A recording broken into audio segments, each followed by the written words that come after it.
no, the French were not bad. No, the French were not stupid. No, the French were not, well, they were very French about a number of things. It's because they want to keep the war away from the French homeland. If we're sending bombers to Germany, the Germans are going to send bombers to us. Aviation in France at this time is incredibly elitist. Neither the French Air Force nor the army make any real effort to integrate. If we compare what the French were writing at the time in the 1930s to, for example, the RAF or the United States Army Air Corps, actually seeing this is very similar.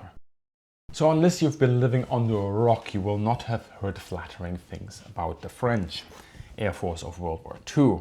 Indeed, the disaster of 1940 seems to attract continuous attention, especially once you compare it to the way that the Luftwaffe fought in that engagement. I just made a video about the Battle of Sedan as well, and how the Luftwaffe there contributed to the victory of the German army over the French. So I thought, you know, my year-long plans, I should finally pull that trigger and actually make a video. However, one of the big problems that we have in the Anglosphere is that there is not that much published on the French Air Force.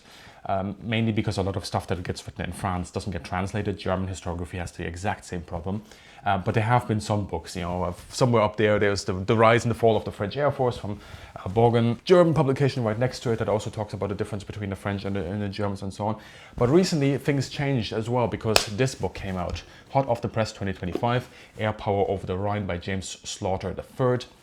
From our friends and longtime sponsor, United States Naval Institute Press. So you can get this book as well as many others for 25% off with the code MILAVHIS. So I thought, now it's time to actually talk about this subject.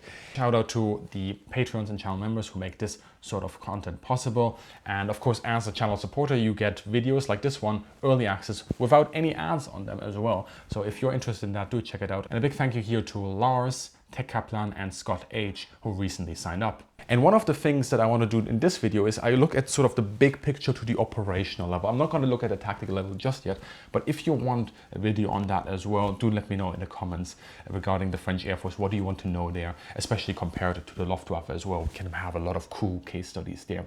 What I want to get across to you in this video is, no, the French were not bad. No, the French were not stupid. No, the French were not, well, they were very French about a number of things, but a lot of the things they did, from Doctrine over to the equipment they had, wasn't that bad. They had all the ingredients, they had all the Lego bricks, right? They just couldn't build it up into a formidable castle that actually stands on its own foundation. The doctrine of the French Air Force often gets very criticized. However, if we compare what the French were writing at the time in the 1930s to, for example, the RAF or the United States Army Air Corps, actually seeing this is very similar. You know, they have this sort of strategic outlook. They want to build up a strategic bomber force. Again, in air power, we have to differentiate between the strategic bomber and strategic effect, but that differentiation really has only come about with the war in Vietnam. They want to build up that big bomber force for very good reasons, because they want to keep the war away from the French homeland, right? It's slightly different for the UK, who's like, well, we need to build up bombers because we need to strike out from our island. And the French are like, no, we want to have bombers because we want to keep the fight away from being on French territory, which is of course a leftover from that First World War experience where the majority of the fighting happened on French territory. However, there is also that tension in France, just like there's in basically every other country at the time, between the strategic outlook of air power, building a lot of bombers, and the tactical focus. That is saying army-air cooperation with reconnaissance and close air support, or maybe some operational air support there as well. And writ large, from World War I, the French, to the interwar years, to 1938, I would say, writ large, the French travel from a sort of tactical approach over to a strategic approach, and then very quickly want to shift back to a tactical approach without actually going through the fundamental steps of making that happen, which is really interesting. And from 1933 onwards, really, the French Air Force, their internal vision is strategic. But they do already at this point recognize that army and air cooperation is very important. In fact, There's a quote that I found here in this book, which is really interesting. It comes from a French document from 1938, and it's called Intervention de l'aviation de la bataille terrestre, which is like the aerial intervention in the land battle. And the quote goes, open quote, "The synchronization of action between aerial and land forces needs to be as perfect as possible," end quote. And it's not the only quote that you can find around this time that talks about Army-Air cooperation and how important it is to, well, synchronize, have a cohesive effort, combine forces, collect that mass on the front lines, and make sure that land and air work together rather than really fighting two separate battles. And when you think about the French Air Force and its strategic outlook, I said keep the war away from France proper. And yeah, that is done because it wants to inflict crippling casualties on, well, most likely the Germans. That's, the operational planning for the 1930s, to preserve that French manpower. That's sort of the vision of the French Air Force. Take the fight away from France into Germany, and if you do operational level support to the army, which it does talk about, the French Air Force does talk about this a lot, hitting troop assemblies, hitting infrastructure, hitting German stockpiles and so on, all of that is part of written plans of how the French Air Force should be used, because it shows that not just did it have that strategic outlook that we find with the Royal Air Force or the Army Air Corps in the US, but it also has a little bit more of that continental flavor that we see in Germany, where it's all about when you have to support the army, you support the sites of operations. There's that flavor there as well. While that is written in doctrine, we're getting to the tricky part now, and that is the implementation. Now, there's a couple of big picture elements that have to be taken into account. One of them is the political dimension. The political aim in the 1930s in France, which goes through so many different restructurings of governments, and different governments come in and out and so on and so forth. But the fundamental part of French planning on the political level, never mind which party it really is keep the war, once again, as much as possible away from France. And if you can't keep it away from France, you keep the war on the front lines, and you maximize the enemy casualties while preserving French manpower and French morale on the front lines and in the country proper. So it's what we're starting to see here, looking at that political aim and looking at the sort of planning that the French Air Force has. They're really starting to crystallize two different ways of fighting a battle. And then, of course, in the 1930s in France, as I've already alluded to, you have very strong political opinions, and you have a lot of suspicion between the more conservative voices as well as the left-leaning voices of the population. And when you talk about French morale, you can really see why the politicians were concerned about this, because you had those popular mutinies in the First World War amongst French soldiers who just said, like, we're not going to fight anymore. Not because they were cowards, by the way, but because they were sick and tired of having generals send them into the same battle all over again with the same sort of planning, with the same sort of mechanisms that inflicts these horrendous casualties on all these regiments and divisions. That's why they mutinied. That's why they said, like, this is silly, this is nonsense, we need change. And the French army then instigated change. I think it was Pétain mainly who actually did that, and was sort of the savior of the French cohesive force there on the front lines. But what it also wants to do beyond that on the front lines is think about the French morale at the national level and say, well, if we're sending bombers to Germany, the Germans are going to send bombers to us. And we're concerned about that because our morale, our homeland morale, will collapse, which is a fear that was existent in basically every nation at the time. However, the French took it a bit to an extreme. There's another quote here, also coming from Slaughterer, by the way, that really shows this. Open quote, instead of denying the possibilities of strategic bombing when it came to the effects of civilian populations, French leadership endorsed it by showing so much fear of it. Even if they did see some possibility in doing so, their overall fear of its effect on fragile French morale indicates that they thought France much more vulnerable. That is the crux of the matter for the French political planning of how the French Air Force should be used. But at the same time, the French Air Force is planning for exactly this sort of fight.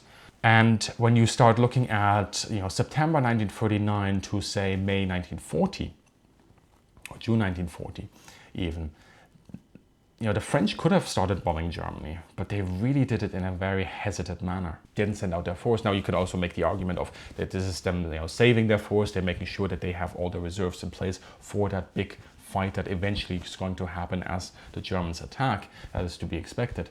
But that hesitance also comes down to this.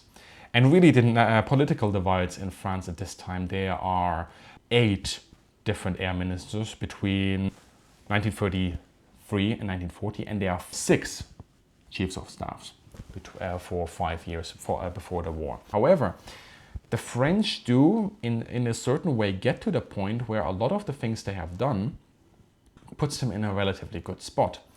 And there was one quite controversial air minister. Pierre Cotte is the one name that you will keep on running into when you talk about the French during the interwar year.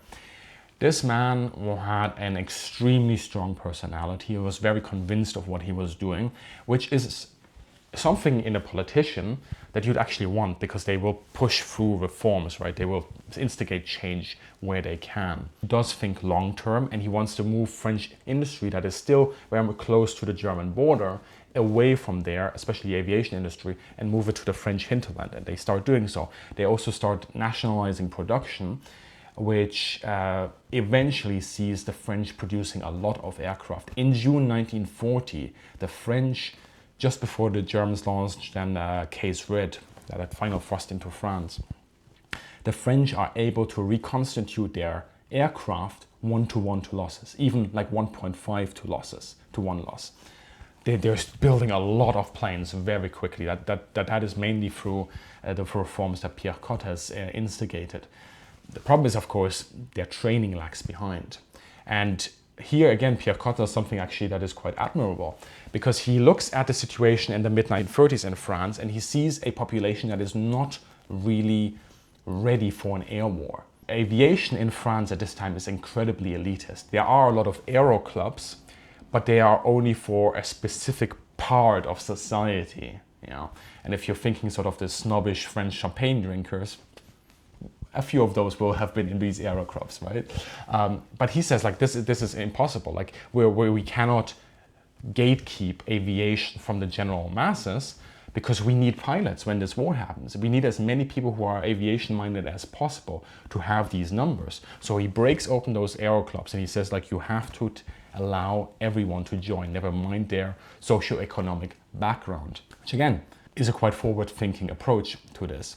And it mirrors, in a way, what the Germans have been doing. The Germans, when the National Socialists took power, they very quickly, they're like, oh, we're going to make these gliding clubs, we're going to have school programs, we're going to get as many kids into aviation as possible to either train them as technicians or to make proper, air crew out of them. I shouldn't have said proper air crew. Technicians are as important as air crew, really. And they're doing this since 1933, so the French have to catch up there. And doing this in 1936 and 1937 is maybe a bit late, but it's one step further along the line of getting the country ready for war. However, Pierre Cotte is also quite a controversial figure. Now, one of the things that he does is he increases the output of bombers. But again, on the political level, he himself isn't convinced that bombers should be used in a strategic bombing campaign against Germany. He doesn't want to do that himself. He wants the bombers, but he doesn't want to use them, right? Also, complete overestimation of how many bombers France can realistically field, considering production problems, considering those training problems, considering the base structure of the Air Force in terms of missing a lot of critical NCOs. The French Air Force is, I believe it's only like 30% of the NCO posts that it actually needs are filled by experienced NCOs that are also required to put these machines into action, to service them, to repair them, to maintain them. And a large bomber fleet is a real drain there on technicians, because those aircraft just need a lot of manpower to actually get into the air. And also Pierre Cotte, he doesn't really force any more integrated planning with the army, which is a topic that I'm going to get onto very shortly. And the last thing that Pierre Cotte is, he purges a lot of Air Force officers. Now, depending on which sort of biography you read about Pierre Cotte, he's either very suspicious of fascist elements in France, or he's downright paranoid. And anybody who's not left and who's conservative is immediately under suspicion of being fascist. So he does a bloodless purge. This is not the Soviet Union, this is France. They do things relatively civilized. I'm thinking of the guillotine now, but different centuries, different habits. And they kick a lot of air officers out that are under suspicion of being very conservative or perhaps even downright fascist. But the problem is, of course, Pierre Cot also then is alleged to become eventually a Soviet spy, which tinges the whole sort of reforms that he has instigated in France, because if this is somebody who is an air minister who may have passed information to the Soviets in the early 1940s, then how does that speak of the earlier reforms and how under his leadership certain people have been treated in France who were not left-leaning? And his post-war career as a politician has also been somewhat intertwined with like communist forces in France and so on and so forth. It's very interesting. Read about it yourself. I now want to go to the sort of operational level and start to talk about that disconnect that I mentioned earlier. So the French Air Force is planning for that strategic campaign, whereas the French army and the political level is thinking mainly in terms of a defensive land battle where you lock the Germans in place as early as you can, and then you just attrite them. You just inflict maximum casualties on them through a mixture of fortification, superior technology, massive firepower on the front lines. The French go heavily into artillery, and aerial firepower could also be quite useless there. And in 1938, the French Air Force is subordinated again in many ways, not in all ways. There is next to the Réserve Générale, there is so the General Reserve of the French Air Force in terms of all the aircraft and all the units that they have. There is a strategic bomber force that is standing somewhat apart from this. But generally speaking, it's subordinated to the army and supposed to support the army operations. However, neither the French Air Force nor the army make any real effort to integrate their processes, their tactics, their procedures with each other. And that's really a fundamental problem that we'll start seeing very quickly. Another quote here, open quoted, in May 1940, the Army and Air Force lack of successful integration, perhaps more than any other factor, led to France's rapid defeat. Army's feat. While a year may not have been enough time to completely retrain both forces for integration, little was done to attempt to do so, end quote. So let's talk about that a little bit more. But before that, I do want to once again point out our today's sponsor, the United States Naval Institute Press. Tripping over my own words there. They're a long-time sponsor, a long-time friend of the channel. You know them, of course. 25% off with Mail AVHis. I would definitely recommend that you get this book. I got an advanced digital copy, went through it, and I was like, oh, this is really a lot of good stuff. Really combines sort of the up-to-date historiography into one very approachable book. Has a lot of data, has a lot of good sort of analysis on the French, and also gives them their due, which I think is very important for a sort of a balanced perspective on this. And of course, the United States Naval Institute Press also offers memberships, and if you do become a member, your vanilla discount on books goes up to 40%. Getting that membership plus then ordering a couple of books, it may just pay for itself. Check it out in the description. Okay, so French Army Air Cooperation. There is lots of language and writing about coordination, but there's absolutely no consensus on how this is to be done and for what tasks. Writ large, what the army wants is reconnaissance. They just want reconnaissance. They want to know what's going on right in front of their doorstep, and then they're going to use artillery to blow that thing to oblivion, whatever it is. However, the Air Force, of course, is like, well, if we just do reconnaissance, there's no point of being an Air Force. We have to have a strike factor. We need to be able to go towards the enemy and deliver munitions. So that's what they want to do. Let's look at the Army perspective first. So the Army perspective is, we want reconnaissance. Okay, cool. But there is actually no real integrations with the reconnaissance squadrons of the French Air Force in terms of being able to pass the information that was gathered very quickly to the army. And one of the problems is radio communication. The French army is extremely hesitant to adopt radios. Sometimes this is explained because there is a fear that with good radio communication, the risk of a mutiny and the escalation of a mutiny, again, it's that World War I hangover, is increased because all these units can start cooperate and coordinate their mutiny and talk to each other, and then you have a problem at your hands. But then there's also just maybe the army is set in its way. Their officers are perhaps just set in their way. They're just like, no, it'll be fine if reconnaissance provides a general picture of what's going on, of where troops are, and then lands or drops a little canister with the information at the front lines, and we'll take it from there.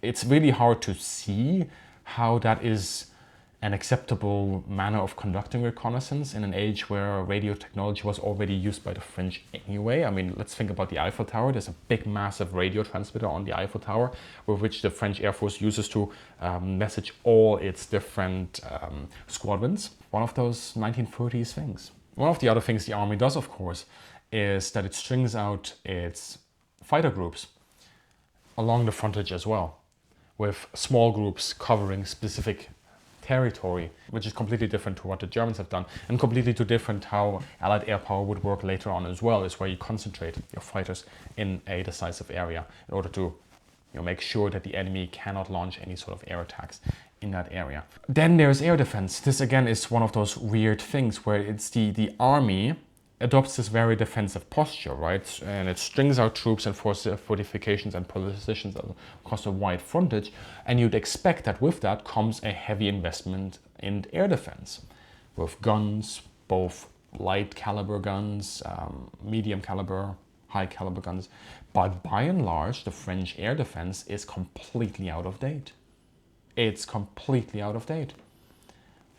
They're using guns from World War I, basically. And there's no concentration in mass either. So if the French were to launch a certain operation where they want to push forward, they don't really have the conceptualization of like, oh yeah, if our troops are going forward, we have to send air defense with them.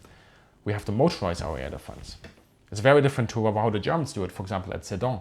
They have motorized AA defenses with their tank divisions, with the panzers. And that's what allows them to go towards the Channel within 7 days while being subject from French and British air attack, and tackling that really rather well, because anytime the British or the French attack en masse against a vital crossing or vital piece of infrastructure that the Germans are using in order to get towards the Channel, there's just AA defenses there and going duck, duck, duck against these slow flying bombers. But really the biggest problem is, there's not a good book on this. Sadly, it is in German and mine is falling apart because I keep reading it. This book right here, where there's a comparison between German and French operational structures in order to make air support work between the army and the Air Force. And for the Germans, it's really rather simple. You have the Oberkommando der Luftwaffe and you have the Oberkommando des Heeres, so the army and the Air Force, and the High Command, and they're just saying like, okay, so we want to do this, okay, the army wants to do this, the Luftwaffe can more or less do this to support that, okay, it's big picture planning, this is where the army is going, okay, it's fair enough. Then you level that down to the Luftflotte, to the air fleet, and the Heeresgruppe, the army group, but not the small one, the big one, right? German words. Where you start prioritizing, okay, so how much support are we going to give this Heeresgruppe? What planes does the Heeresgruppe need to be supported? What individual elements of the Heeresgruppe, so the Armee and then the Armeekorps and then the Divisionen and then the Regimenter and so on and so forth, what needs what for what stage of the operation? And we're going to go from pre-planned strikes, and at this point the panzers rush forward, so we have to do dynamic striking, which means that these are the avenues that the French can use in order to counterattack at this position. We'll make sure that we have eyes on and so on and so forth. That's all done at a fairly high level, but then that is still distilled down to the Fliegerkorps as well as the Armee, where the Fliegerkorps has the express purpose of supporting a specific part of the army and allowing them to advance by adding additional aerial firepower from pre-planned to dynamic strikes, as well as air defense in terms of flak, as well as fighters. The French have this completely different. They have the French Air Force, they have the army. Now, part of the French Air Force is sort of subordinated to the army, but they have no joint structures in place that actually allow them to coordinate on the when, where, and what sort of fire support the army receives and how that is integrated into the army's fire plan. that starts to materialize on the personal level here and there, but from what I've seen, there really wasn't any sort of structure in place that allowed this. From liaison officers that did existed, but then also you have to talk about the permissions and the are they tactically subordinated to the army, yes or no? Who is allowed to ask for an airstrike? Who's allowed to order an airstrike? What is the deconfliction between the movements? So in order to deconflict air and land, you of course need to know what air can do and where the land positions are. And if the army runs forward and the Air Force doesn't know where the army is, but has been ordered 5 hours ago to strike a specific town or a specific bridge, and then it hits that bridge as the army is crossing it, if you don't have fast, easy to navigate and clear comms, that is very difficult to do, as well as like a command and control station that is able to take all that information, filter it down to the bare essentials to understand exactly where the positions are. Even the Germans get those things wrong at times. The information push and pull between the French Air Force and the army just doesn't work. And there's a couple of good examples that show this. For example, in Corum, he describes how de Gaulle's first counterattack at Montcornet is basically hampered because the French don't send any air support. Open quote here. De Gaulle's first attack at Montcornet on the 17th of May, despite initial progress, I think this was against 10th Panzer, was denied air support, which was crucial since the 4th Armored Division had, and de Gaulle's second attack on the 19th of May, same fate. This is an attack that goes right into the German flank with an armored thrust, and there's no air support, either for defense or for striking German positions. They're just not set up for this. They have the individual elements, but they're just not set up. And even when there is a leadership change amongst the French, so when Gamelin takes over from when Baughen takes over from Gamelin as high command for the French on May 19th. Now, Baughen is somebody who's like, okay, I've seen what the Germans can do with air power. We're going to do the same thing. But it's too late. There's good intention here on the side of Baughen, but the French army has never practiced integration with air. It doesn't know how to manage this. When the 10th French army is founded very rapidly, sort of on the northeastern edge, right next to the channel, right, it's under the command of General Altmaier.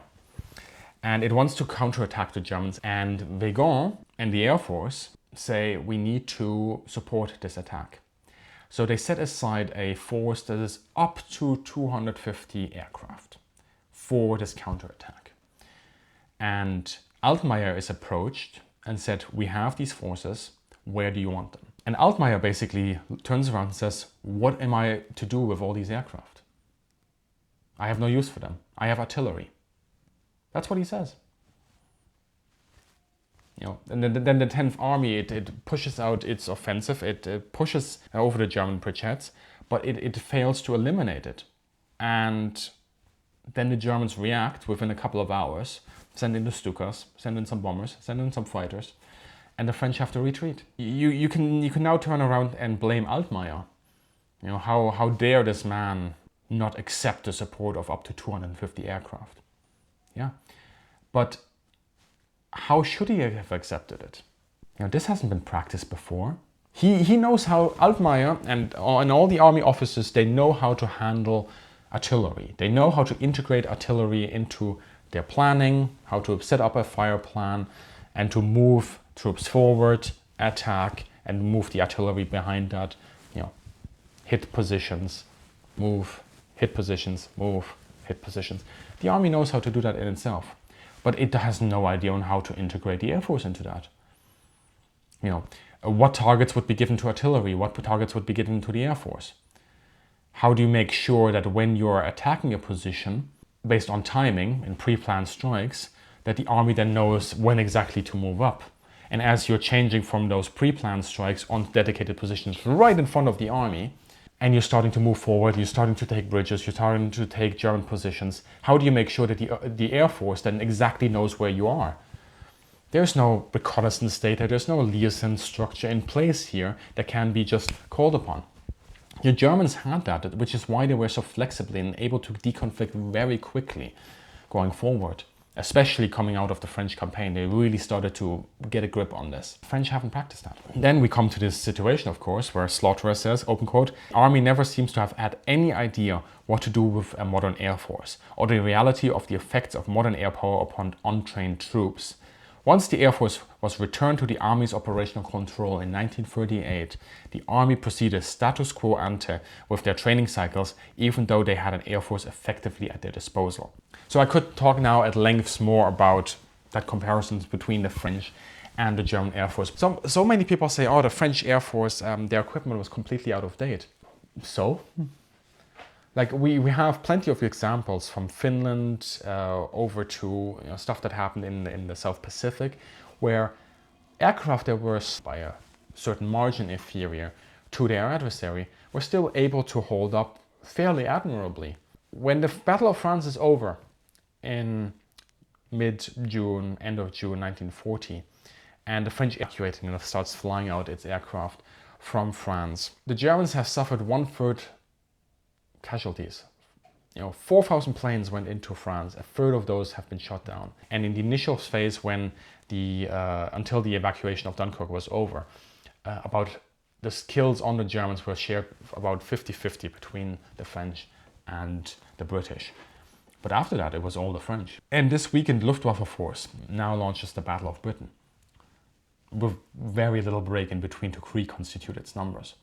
So really, the French have done something to help the British as well, and have, I don't want to say an easier time, because the Battle of Britain was not easy. But just imagine where the Luftwaffe capabilities could have been if they had not taken so many bomber losses, if they had not taken so many fighter losses during the Battle of France.